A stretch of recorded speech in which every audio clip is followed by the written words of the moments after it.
नमस्कार, आप देख रहे हैं हमारा खास कार्यक्रम चक्रव्यूह। सवालों के चक्रव्यूह में आज मेरे साथ हैं इनेलो के युवा नेता और सांसद दुष्यंत चौटाला। आपका स्वागत है। सबसे पहले तो यही जानना चाहूंगी, युवा नेता जब मैं कहती हूँ और युवा सांसद जो कहती हूँ, यहाँ तक का सफर कितनी जल्दी तय हो गया? बिल्कुल, मैं तो अगर आप देखें तो 1.5 साल के अंदर ये सफ़र तय हुआ। हाँ। राजनीति के अंदर आना था नहीं आना था ये तो फैसला नहीं लिया था, और 1.5 साल पहले जो परिस्थितियां बनी, जिस तरह एक षड्यंत्र रचा गया उसके तहत हमें मैदान में उतरना पड़ा, और 1.5 साल जो फील्ड में रहकर संघर्ष किया, और उसके बाद चौटाला साहब ने जो जिम्मेवारी हिसार की दी, वहाँ हिसार में जाकर मैदान संभाला, उस मैदान को जीत कर चौटाला साहब को देने का काम किया, और उससे बड़ी जिम्मेवारी जो पार्टी ने मेरे कंधों पर डाली कि संसद दल का नेता बनाकर लोकसभा में भेजने का काम किया, तो कहीं ना कहीं लाइफ बहुत ड्रास्टिकली चेंज हुई। और जो चीज़ें सोची नहीं थी, आज तो ये सोचते थे कि शाम को गेम खेलेंगे, मूवी देख कर आएंगे, आज वो सब परिस्थितियां बदल कर। But wasn't it easy cake walk? क्योंकि ये कहा जाता है, क्योंकि हरियाणा की राजनीति में देखिए तो परिवारवाद की राजनीति हमेशा से हावी रही है, कहीं भी हम देख लें, और क्षेत्रीय दलों में तो खास तौर पर। तो आपको लगता है कि उसी परिवारवाद की राजनीति का एक फायदा बना? केक वॉक, अगर मैं हिस्ट्री बताऊं तो मैं 8 साल का था जब मैंने चौधरी देवीलाल के लिए पहली बार प्रचार किया था। हम डोर टू डोर घूमे थे, रात को 8-8, 9-9 बजे तक रोहतक की गलियों में घूमा करते थे। उसके बाद चाहे 2004 की बात हो, 2009 की बात हो, 2011 की बात हो, या 2014 में खुद के चुनाव की बात हो, निरंतर लोगों के बीच में रहे। अच्छा, ऐसा कहा आपने, हिसार की लोकसभा सीट की बात की, उन चुनावों की बात की, आपसे जो लोग अलग हुए, शमशेर खरकड़ा की बात कर रही हूँ, उन्होंने ये इल्जाम लगाया कि एक सीट जीतने के लिए पूरी जो मैच फिक्सिंग कर दी। कोई व्यक्ति ये कहता है कि एक सीट जीतने के लिए, तो फिर सिरसा कैसे जीते? फिर हम सोनीपत में सिर्फ 70,000 से क्यों हारे? भिवानी की बात करें तो लाख से क्यों हारे? अगर हमें एक सीट पर फोकस करना था तो पार्टी 10 सीटों पर चुनाव नहीं लड़ती, हो तो अकेली हिसार पर चुनाव लड़ती। अगर शमशेर खरखड़ा जी को हमने जिम्मेवारी दी, और पिछला जो हमारा कैंडिडेट था नफे सिंह राठी जी, उनसे भी फालतू अगर शमशेर खरखड़ा जी को वोट आए, तो उनको कहीं ना कहीं ये सोचना चाहिए कि इंडियन नेशनल लोकदल ने उनके लिए मैदान पर। तो यानी आपको यहाँ लगता है कि महत्वाकांक्षा की राजनीति उन पर हावी होगी, इसलिए इनेलो छोड़कर वो बीजेपी में चले गए? अभी बीजेपी में गए हैं, आने वाले समय में देखिए किसी और दल में जाएंगे, कोई पहली पार्टी नहीं है। मगर मैं ये मानता हूँ कि व्यक्ति अगर किसी कैडर के साथ जुड़ता है, किसी सोच के साथ जुड़ता है, किसी दल के साथ जुड़ता है, तो उसको मरते दम तक अपना मकसद बनाकर उस दल को मजबूत करना एक एम होना चाहिए। लेकिन ये जो बात आप कह रहे हैं, ये युवा पीढ़ी की सोच ज़रूर हो सकती है, एक्सपेक्टेशन ज़रूर हो सकती है, लेकिन हरियाणा की राजनीति को हम देखें तो हरियाणा की राजनीति दल बदल, आया राम गया राम की राजनीति से मशहूर रही है, आप भी जानते हैं। और अभी भी अगर हम देख रहे हैं, चुनाव से पहले अगर हम देख रहे हैं, तो इस तरह से लोग भाग रहे हैं, इस तरह से शिफ्टिंग हो रही है कि समझ में नहीं आता। आपको जी मैं बड़ा सिंपल एग्जाम्पल देता हूँ आपको। हरियाणा में 90 विधानसभा है। जब मैदान खाली होता है तो शायद 9,000 या 90,000 कैंडिडेट्स तैयारी करते हैं, मगर जब चुनाव लड़ने की बात आती है तो एक पार्टी 90 को टिकट दे सकती है। तो कई लोगों की इच्छा होती है कि हम चुनाव लड़ेंगे, और कई लोग तो हमेशा तैयारी यही करते हैं कि कोई परिस्थिति बने, हमें टिकट मिले ना मिले, हमने चुनाव लड़ना है। ये उसका नतीजा है। पार्टी ने तो अपने कैडर को जिम्मेवारी देनी है, अपने लॉयलिस्ट को जिम्मेवारी देनी है, उस व्यक्ति को देनी है जो पार्टी को चुनाव लड़कर, टिकट जीतकर, विधायक बनकर पार्टी को विधानसभा में मजबूती दे। ये जो ओपिनियन पोल है, ये कहीं ना कहीं आपको ऐसा लगा कि इसने माइंडसेट पर फर्क डाला, जो लोग इधर उधर जा रहे हैं? माइंडसेट नहीं, ओपिनियन पोल एक नजरिया जरूर बुद्धिजीवी लोगों के मन में डाल देता है, जो ये सोचते हैं कि हमने ये देखा है, शायद यही परिस्थितियां बने। अगर आप केंद्र की बात करें तो एग्जिट पोल्स को शुरू इस तरह किया गया कि पता नहीं क्या ही हो जाएगा। कई बड़े चैनल्स जो आज हजारों की तादाद में लोग उनको देखते हैं, वो तो आखिरी सर्वे तक भी कांग्रेस को 200 प्लस सीटें दिखा रहे थे। कहाँ गई कांग्रेस? 44 पे सिमट कर रह गई। तो ओपिनियन मेकर कोई भी हो, जो वोटर है उसका माइंडसेट नहीं चेंज होता। जो कैडर है वो उससे दुगनी मेहनत कर कर मैदान में उतरता है। आज अगर आप सोचते हैं कि कोई हमें 19 दिखा रहा है और सोचता है हम सरकार नहीं बना पाएंगे, तो वो एक गलती करता है कि जो हमारा कैडर है, जो दिन रात ग्राउंड लेवल पर असलियत के बीच में मेहनत करता है, वो उससे दुगनी मेहनत कर कर पार्टी। लेकिन इससे इम्पैक्ट होता है कि ये जो भगदड़ हम देखने को मिल रही है, या फिर कुछ लोग भगदड़ की बात आती है, या फिर लोग ये सोचते हैं कि अब हमें रीजन कोई भी हो, वो एक ओपिनियन पोल का एक रीजन हो गया, या फिर उन्हें लगा कि हमें टिकट नहीं मिला इसलिए हम पार्टी छोड़कर कहीं और चले जाएं, हम एक सेफ प्लेस या सेफ जोन देख लें। देखिए, सेफ जोन की जहां बात है, कोई भी व्यक्ति अगर किसी कैडर से जुड़ता है, उस कैडर के साथ लड़ाई लड़ता है, लास्ट मोमेंट तक उस कैडर को जिता कर आता है, तो मेरा ये मानना है कि कोई एमएलए काम नहीं कराता। अगर आप एमएलए की बात करें तो एमएलए के साथ जुड़े लोग काम कराते हैं। अगर ये मैं बोलूं आपके माध्यम से कि दुष्यंत चौटाला सांसद बन गया, ये दुष्यंत की मेहनत थी हिसार से, मैं बिल्कुल झूठ बोल रहा हूँ। ये हमारे उस कैडर की मेहनत थी, एक एक कार्यकर्ता की मेहनत थी, जिसने 2-2.5 महीने दिन रात एक कर फील्ड को मजबूत किया। और अगर मैं अपनी बताऊं तो मैं शायद हिसार लोकसभा के 2 या 3 ऐसे गाँव हैं जिनमें 2 बार जा पाया, नहीं तो सब में एक एक बार जा पाया। मैं तो 1.5 साल से वहाँ मेहनत कर रहा था, इसलिए मेरा लगाव लोगों के बीच में था। आप ये देखिए कि वो कैडर है जो जिसने मेरा गांव संभाला, जिसने मेरा बूथ संभाला, जिसने मेरा शहर। आपका ये कहना है कि कैडर इंटैक्ट रहता है, तो फिर जो लोग छोड़ के अब एकदम से हमने देखा कि इनेलो को छोड़ के लोग अलग हो रहे जा रहे हैं, और फिर ये इल्जाम लगा रहे हैं कि यहाँ पर दबदबा है, यहाँ पर सुनवाई नहीं होती, रवैया ठीक नहीं, सुनवाई नहीं होती। तो आप एक व्यक्ति को जो हरी पगड़ी पहनता है उसके आगे माइक लगाकर पूछिए कि सुनवाई क्यों नहीं होती। मैं आपको बताना चाहता हूं, जब से मैं सांसद बना हूं, मेरे लोकसभा क्षेत्र का अगर कोई व्यक्ति मेरे पास आया और उसने कहा कि हमारी मांग उठाई है, मैंने उसी समय केंद्र के मंत्री से जाकर उन मांगों को रखने का कार्य किया। जब आप बात करें चाहे वो रेलवे अंडरब्रिजेस की हो, ओवर ब्रिजेस को, मैं उकलाना गया, उकलाना मंडी के 10-12 एसोसिएशन के लोग मेरे पास आए, कहते जी हमारे ये रेलवे क्रॉसिंग थी, अनमैन्ड रेलवे क्रॉसिंग थी, इसको सरकार ने बंद कर दिया। स्कूल है, हमारी 10-20 संस्थाएं हैं जिनको डेली वहाँ से क्रॉसिंग करनी पड़ती थी, अब हमें 5 किलोमीटर का दायरा कवर करके आना पड़ता है। मैं खुद रेल मंत्री के पास गया, उनसे निवेदन किया कि सुप्रीम कोर्ट की रूलिंग है, आपको अंडर ब्रिजेस ओवर ब्रिजेस बनाने पड़ेंगे। तो वहाँ पर रेल मंत्री ने मेरी वो एप्लीकेशन मंजूर करी और आज सर्वे के लिए उसको भेज दिया कि जितनी जल्दी वो हो जाए, क्योंकि हज़ारों की तादाद में बच्चे रेलवे लाइन क्रॉस करते हैं, पूरे दिन हाई वोल्टेज ट्रेन वहाँ से जाती है। सवाल मेरा वही था कि जो लोग अब पार्टी को छोड़ रहे हैं, क्योंकि देखिए वक्त बहुत कम रह गया चुनाव में, विधानसभा चुनाव का बिगुल तकरीबन बच चुका है, सियासी सरगर्मियाँ भी अपनी जोरों पर हैं, इस वक्त लोगों का पार्टी को छोड़कर अलग होना क्या गलत सिग्नल देता है? जहाँ लोगों की बात करते हैं, इंडियन नेशनल लोकदल में से कोई नहीं छोड़ कर गया, मगर जहाँ स्वार्थी लोगों की बात करते हैं वो कोई इंडियन नेशनल लोकदल अकेली में नहीं है। आज हमने टिकटें अनाउंस करी हैं, इसलिए हमारे दल से लोग जा रहे हैं। आप कांग्रेस को अनाउंस करने दीजिए, बीजेपी को करने दीजिए, अन्य इतने दल हरियाणा प्रदेश के अंदर हैं, आप उनको टिकटें तो अनाउंस करने दीजिए।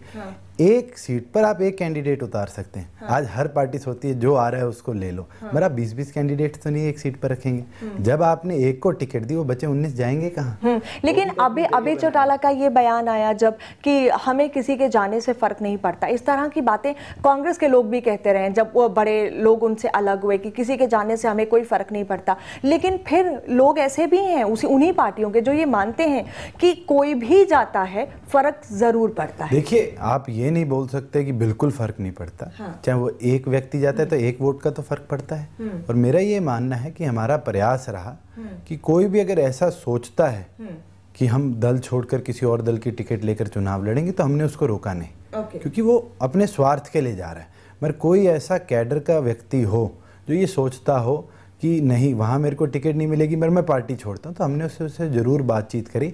और बहुत से नेता हमारे संगठन में वापस भी रुके, उनने अपनी जो पोजीशन से रेजिग्नेशन दिए थे, पार्टी नहीं छोड़ी थी, पोजीशन से रेजिग्नेशन दिए थे, उनने अपनी रेजिग्नेशन वापस लेकर अपनी कार्यकारी दोबारा संभाली और आगामी विधानसभा के लिए वो दुगनी मेहनत करके संगठन को मजबूत करें। अभी जो परिस्थितियाँ आप विधानसभा चुनाव की देख रहे हैं, जो पोजीशनिंग हम देख रहे हैं, जिस तरह से लोग कांग्रेस को छोड़ रहे हैं, बहुत से लोग बीजेपी का रुख कर रहे हैं, क्या कहना है आपका? और आपके यहाँ से भी 1-2 लोग गए जो बीजेपी में शामिल हुए हैं। 1-2 क्यों, मैं तो कहता हूँ 10-12 लोग गए, 10-12 लोग जाएंगे भी।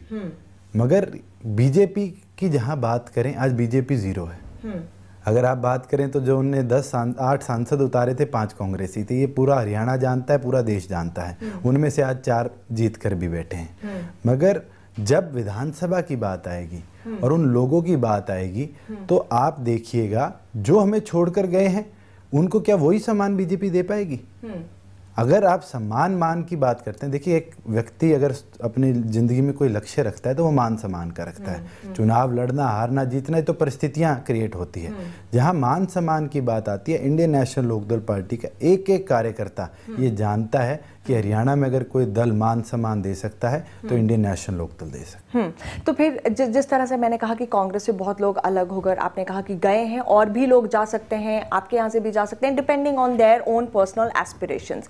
लेकिन इस तरह जिस तरह से लोग बीजेपी को जा रहे हैं और ये क्रिएट किया जा रहा है कि सेंटर में बीजेपी की सरकार है तो पता नहीं, और बीजेपी ये सोच रहे हैं कि इस बार भी हम विधानसभा में मोदी के नाम को लेकर आगे चलेंगे। क्या आपको लगता है विधानसभा एंड लोकसभा का चुनाव में कितना फर्क है? नरेंद्र मोदी जी की जहां बात आती है, वो इस देश के प्रधानमंत्री हैं। हरियाणा की जनता जानती है कि कोई 365 दिन नरेंद्र मोदी हरियाणा की धरती पर तो नहीं आ सकते। आज उनको मेरे को लगता है प्रधानमंत्री बने 80 दिन हो गए। 80 दिन के अंदर अगर नरेंद्र मोदी हरियाणा में आए हैं तो सूरजकुंड आए, मीटिंग कर चले गए। हरियाणा की कौन सी समस्या सुनने का काम किया? अगर समस्या कोई सुनवा सकता है तो उनके सांसद सुनवा सकते हैं। बीजेपी के 7 सांसद हैं, मैंने तो 1 या 2 को छोड़कर किसी को बोलते नहीं देखा पार्लियामेंट में। आवाज तो उठाइए, आप हरियाणा प्रदेश का नेतृत्व कर रहे हैं, मैं आपकी कॉन्स्टिट्यूएंसी का नहीं। अगर कोई भी बात पार्लियामेंट में आई, मैंने खड़ा होकर हरियाणा का पक्ष रखा, फिर हिसार का जरूर रखा क्योंकि मेरा कार्य क्षेत्र है। मगर मुझे ये बताइए बीजेपी का कौन सा सांसद बोला? 2 मंत्री बने, आके घोषणाएं करके कि 3600 करोड़, 1000 करोड़, ये तो घोषणाएं तो हम मुख्यमंत्री भूपेंद्र सिंह हुड्डा के मुंह से भी पिछले कई वर्षों से सुन रहे हैं। हाँ, वही घोषणाओं पर मैं आ रही हूँ कि घोषणाएं तो लगातार सब करते हैं, हो रही है, और अभी भी ज्यादा हो रही है। नई चीज बताना चाहूंगा, कल परसों में एक अखबार पढ़ रहा था, उसके अंदर लिखा कि आज तक मुख्यमंत्री भूपेंद्र सिंह हुड्डा ने 2837 घोषणाएं हरियाणा प्रदेश में करी, और केवल मात्र 218 घोषणाएं आज तक कंप्लीट हो पाई। और आज एडवर्टाइजमेंट देखिए, नंबर वन वही चीज भारतीय जनता पार्टी हरियाणा की जनता को बहकाने के लिए कर रही है। आकर पत्थर लगा दिए गए। अगर आप बात करें तो मुख्यमंत्री भूपेंद्र सिंह हुड्डा तो 15 पत्थर एक जगह लगा देते हैं और वो पत्थर मूव भी नहीं होते कभी।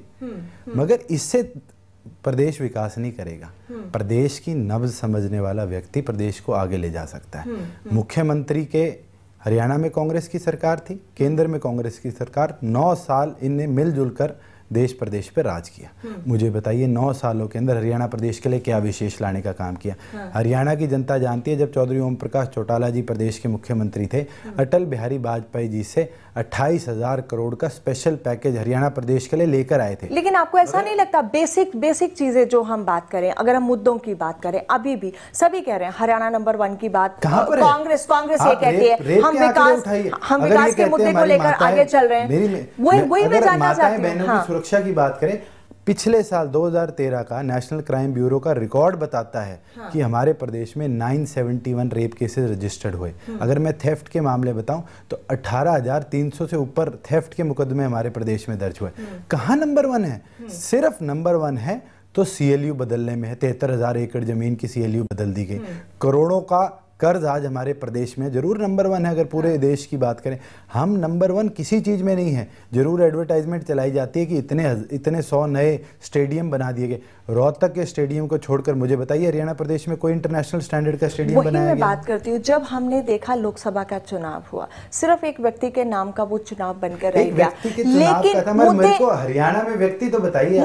मुझे ये बताइए कि मुद्दे तो हमेशा हाशिए पर नजर आए। क्या विधानसभा चुनाव में फिर से मुद्दे नहीं होंगे? मुद्दे की राजनीति या मुद्दों की राजनीति से हम सब दूर हो गए हैं। जहां हरियाणा के विकास की बात आती है, आज मैं युवा सांसद, आपने मेरे को बोला, अगर मैं युवाओं की बात करूं तो सबसे बड़ा मुद्दा युवाओं के लिए 3 चीजें हैं। पहली है उनकी शिक्षा, दूसरी है उनके लिए खेलकूद के अच्छे इक्विपमेंट्स उनको हम प्रोवाइड करें, गांव लेवल पर स्टेडियम्स की जो क्वालिटी है उनको इम्प्रूव कराएं।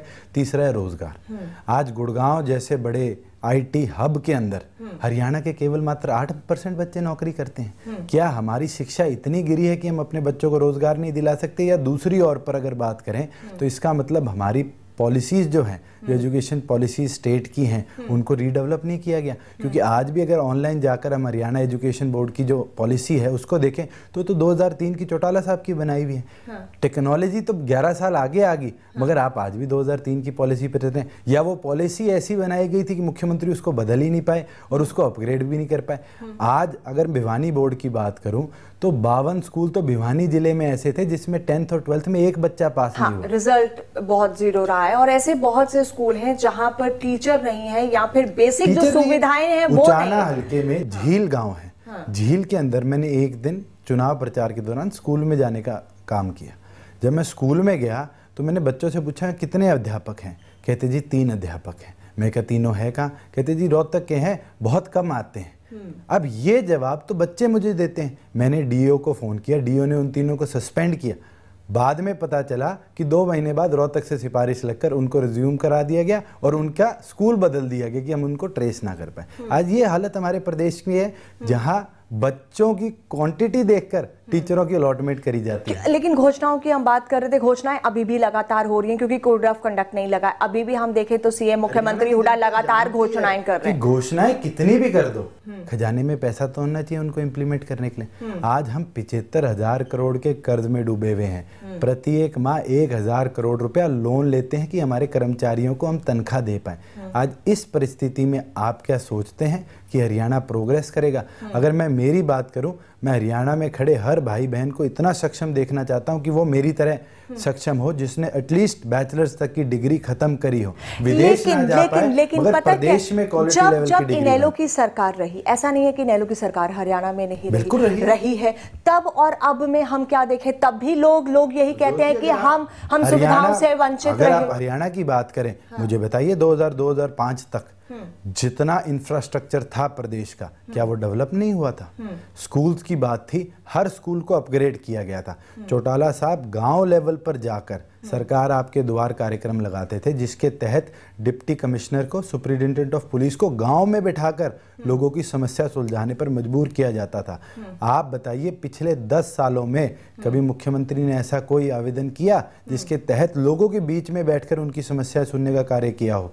दूसरी ओर पर बात करें, मुख्यमंत्री बाय रोड ट्रांसपोर्ट नहीं करते। आज अगर आप पिछले साल का रिकॉर्ड उठाएं तो 250 करोड़ रुपया सिर्फ उनके एयर ट्रांसपोर्टेशन का कॉस्ट है, जो हरियाणा गवर्नमेंट आरटीआई के जवाब में देती है। क्या 250 करोड़ रुपया अगर वो रोड ट्रांसपोर्टेशन पे लगा देते तो मेरा मानना है उनके खुद के हल्के की सड़कों को वो इम्प्रूव करा सकते थे। दिग्विजय जब यात्रा पे निकले थे, पूरी यात्रा हरियाणा प्रदेश के कोने कोने तक गई, मगर वो रथ एक ही जगह फंसा था और वो अपने कलोई हल्के के गांव के अंदर फंसा था। तो मैं तो आपको इतना बता सकता हूं कि डेवलपमेंट नहीं हुई। जरूर कागजों पे आंकड़े दिखाए गए, मुख्यमंत्री दिखाते हैं 2005 तक हरियाणा यहाँ था, 2014 तक यहाँ है, मगर मुझे ये बताइए 11 साल की बात है, 11 साल के अंदर क्या हमारे यहाँ जीडीपी की ग्रोथ नहीं हुई? क्या जो टैक्स हमारे प्रदेश में आता है वो 100 गुना बढ़ा नहीं? इनपुट जो है पैसों का वो तो हजारों की तादाद में बढ़ गया, मगर आउटपुट जो है आज के दिन आम जनता तक पहुंचाने के लिए वो आज के दिन भी जीरो है। अभी विधानसभा में आप प्रोमिनेंट जो इश्यूज हैं जो हावी रहेंगे वो क्या देखते हैं? हालांकि हम मीडिया की बात करें, ओपिनियन पोल्स की बात करें, करप्शन को एक बहुत बड़ा और महंगाई एक बहुत बड़ा मुद्दा बनाया, साफ तौर पर बता देता हूं, अगर आम आदमी की बात करें तो उसको सबसे जरूरी जो बेसिक चीजें चाहिए वो है उसके बच्चों के लिए अच्छी शिक्षा, उसको अपने बच्चों के लिए अच्छा रोजगार, इंफ्रास्ट्रक्चर डेवलप हो जिसके तहत जो रोड ट्रांसपोर्टेशन है वो ईजियर हो जाए। दूसरी अहम जो मूलभूत सुविधाएं हैं वो बिजली पानी की है। करप्शन बहुत बड़ा इशू है क्योंकि हमने खुद 10 विधायकों की इनकी सीढ़ियां आपको दिखाई थी जिसमें साफ तौर पर 5-5 करोड़ रुपया, 10-10, 50-50 करोड़ रुपए तक रिश्वत मांगी गई। बट डू यू थिंक कि विधानसभा में करप्शन एंड महंगाई will be the most prominent dominating issues? 10 लोगों की बात करें, जिन 10 लोगों ने पैसा मांगा था और वो पब्लिक डोमेन में आज है, आप YouTube पर जाकर देखिए, वहां भी उनकी वीडियोस अवेलेबल हैं। अगर आप बात करते हैं तो गांव में लोगों को पता है इनने करप्शन करी है और बहुत मोटे तरीके से करी है। मुख्यमंत्री की जहां बात करें, पब्लिक डोमेन में है कि किस तरीके से हरियाणा प्रदेश के अंदर सीएलयू को बदलकर करोड़ों रुपए खाने का काम किया। आप मुख्यमंत्री के किसी रिश्तेदार को उठा लीजिए, परिवार के सदस्य को उठा लीजिए, बड़ी बड़ी कंपनीज में डायरेक्टर बन गए, मगर डायरेक्टरशिप कब आई? 2005 के बाद। मुझे ये बताइए कि 2005 से पहले भूपेंद्र सिंह हुड्डा के परिवार में किसी एक व्यक्ति के पास पैसा नहीं था और 2005 में जैसे ही मुख्यमंत्री बने तो बड़ी बड़ी मल्टीनेशनल कंपनीज में वो डायरेक्टर बनने का काम करते हैं। लेकिन जब हम बात करेंगे अभी विधानसभा चुनाव की, जो अभी का सिनेरियो मैं देखने की कोशिश कर रही हूँ, बीजेपी विद हजका का जो गठबंधन चल रहा है, कांग्रेस है, इनेलो को ये कहा जाता है कि शीर्ष लीडरशिप क्योंकि एक्टिव पॉलिटिकल सीन से अलग है तो इसका इम्पैक्ट देखने को मिलेगा। आपको लगता है हजका की बात करें, हाँ। आज चौटाला साहब जरूर बंदिश के अंदर है, सलाखों के पीछे हैं और उन पे आरोप लगाया जाता है बारी बारी की एक स्कैम की। हम स्कैम को डिस्क्राइब कैसे करते हैं? जस्टिस विनोद कुमार ने जो अपनी जजमेंट लिखी थी उसमें साफ शब्दों में एक चीज लिखा था कि 1 रुपया रिश्वत के तौर पर। चलिए वो मैं आपको क्लैरिफाई करता हूं। मामला सब दूसरी ओर पर हमारे गांव का कोई बच्चा नहीं लगा, हमारे परिवार का कोई बच्चा नहीं लगा। बच्चे लगे तो हरियाणा की जनता के लगे, गरीबों के लगे। और हम तो आज भी कहते हैं, हमने तो 3206 को नौकरी दी है। आप हरियाणा में सरकार लेकर आइए, 2.5 लाख रोजगार तो बैकलॉग के हरियाणा प्रदेश में खाली पड़े हैं। जो कर्मचारी रिटायर हो गए वो 2.5 लाख जॉब्स खाली पड़े हैं। हम तो 1 साल में भरने का काम करेंगे। मुख्यमंत्री क्यों नहीं भर पाए? ये तो एक आपको लगता है कि वहाँ कहीं ना कहीं विल पावर की कमी है? और दूसरा, जो नौकरियों में और बेरोजगारी को लेकर, हमेशा ही नौकरियों को लेकर एक अलग तरह की सियासत हरियाणा में देखी गई है और एक सियासी मुद्दा भी रहा है कि नौकरियों में धांधली होती रही है, तो वो एक बड़ी वजह है। देखिए, ओवरऑल अगर हरियाणा की बात करूंगा, चाहे आप डेवलपमेंट की बात करें, अगर हम ग्रामीण डेवलपमेंट फंड जो होता है, रूरल डेवलपमेंट फंड, उसके आंकड़ों को उठाएं, रोहतक लोकसभा में तो 553 करोड़ रुपए लगाया गया, सिरसा में 122, हिसार में 156। ये भेदभाव क्यों देखा गया? अगर हम पूरे हरियाणा को नक्शे पर ले लें, सारे हाईवेज जो निकले हैं, सारे मेगावेज जो निकले हैं, वो रोहतक से पानीपत, रोहतक से रेवाड़ी, रोहतक से जींद, मगर जींद के बाद आगे कंप्लीट नहीं हुए। कहीं ना कहीं वो रोहतक जिले तक सीमित होकर रह गया हरियाणा, सेंट्रलाइज्ड एक जगह हो गई। और ये मैं आरोप नहीं लगाता, ये आप किसी भी व्यक्ति को उठाकर देख लिए, हर व्यक्ति यही कहता है कि बिल्कुल ये भेदभाव हुआ है। और ये तो मुख्यमंत्री की खुद के दल के लोग बोलते हैं कि हाँ, हमने विकास के लिए मांग करी। रोजगार की बात करें, पटवारी लगाए गए 1002, अगर उसके अंदर रोहतक लोकसभा की बात करूं तो 300 से ऊपर 1002 में से रोहतक लोकसभा में लगाए, हिसार के 57। ये भेदभाव क्यों? चलिए बेहतर, तो मैंने जो कहा था कि बीजेपी हज का गठबंधन टूटता है या रहता है, जाहिर तौर पर वहां देखा जा रहा है, उससे कोई राजनीति में फर्क पड़ेगा? तो उन दोनों दलों का खुद का फैसला होगा। इंडियन नेशनल लोकदल तो सभी 90 सीटों पर लड़ रही है। ये चौटाला साहब ने, उससे कोई इम्पैक्ट होगा? मेरा तो यही मानना है, इम्पैक्ट होगा सोच से, चाहे सारे नहीं, क्योंकि कुलदीप बिश्नोई ने हिसार सीट पर ये इल्जाम लगाया था ना कि वहां पर बूथ कैप्चरिंग की गई, यहाँ पर ये इसलिए मुझे हराने के लिए जाट नॉन जाट का इशू बना दिया गया। किसने बनाया? पब्लिक स्पीचेस में तो कुलदीप बिश्नोई ने कहा मेरे को एक जाति के वोट नहीं चाहिए। मैं तो आज भी बोलता हूं, अगर मेरे को 5 लाख वोट डले हैं, अगर आप हिसार की बात करें तो जाट तो शायद 4.25 लाख हैं, 75,000 वोट तो टोटल जाट पॉपुलेशन से ज्यादा मेरे पक्ष में डले हैं। और अगर आप पॉपुलेशन के वोट भी देखेंगे तो अगर 70-80% पोलिंग हुई है एवरेजली हिसार के अंदर, तो मेरे को तो लगभग 3-3.25 लाख वोट डले हैं। मेरे को 2 लाख वोट तो अदर कास्ट के डले हैं। मैं कैसे बोल दूं कि मेरे को पोलराइजेशन किया? और कुलदीप बिश्नोई का परिवार बारी बारी एक आरोप लगाता है बूथ कैप्चरिंग हुई। आप नतीजा उठाकर देख लीजिए। और कुलदीप बिश्नोई को मैं कहता हूं, अगर आपको लगता है कि एक बूथ पर भी बूथ कैप्चरिंग हुई है तो प्रूफ लाकर दीजिए।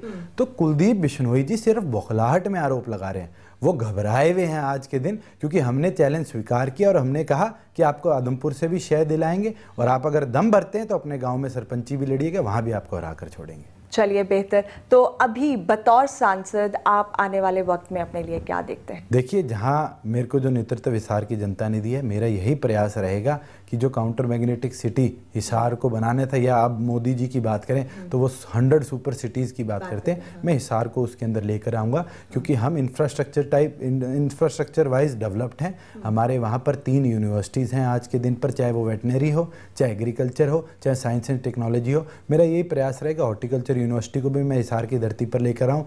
यानी आपका जो पूरा का पूरा फोकस है वो डेवलपमेंट और इंफ्रास्ट्रक्चर को आगे बढ़ाने के लिए, और जिससे कि रिसोर्सेज गिरी सेंटर है एचयू के अंदर, बहुत पुराना, बड़े बड़े एथलीट्स दिए हुए हैं, इंटरनेशनल ओलंपिक तक प्लेयर्स दिए हुए हैं। आज गिरी सेंटर की हम हालात देखते हैं तो मुझे दुख होता है कि मेरे क्षेत्र में इतना बढ़िया इंफ्रास्ट्रक्चर था जो आज बर्बाद हो गया। मैंने स्पोर्ट्स मिनिस्टर से समय मांगा था कि आप हिसार विजिट करिए, उस गिरी सेंटर को तो एटलीस्ट डेवलप कराइए, जिसके तहत जो हम पिछली बार 1 मेडल पर या 6 मेडल पर खुश हुए थे, आगामी 2016 जो रियो ओलंपिक्स है उसके अंदर इंडिया कम से कम 30 से 40 पदक के बीच में जीत कर। चलिए, बेहद शुक्रिया दुष्यंत चौटाला हमारे साथ इस कार्यक्रम में शामिल होने के लिए। बड़े बड़े वायदे और दावों की राजनीति हम अक्सर देखते हैं, लेकिन युवा सोच और ये वायदे क्या रंग लाएंगे, ये देखना दिलचस्प होगा। फिलहाल लेते हैं आपसे इजाजत। नमस्कार।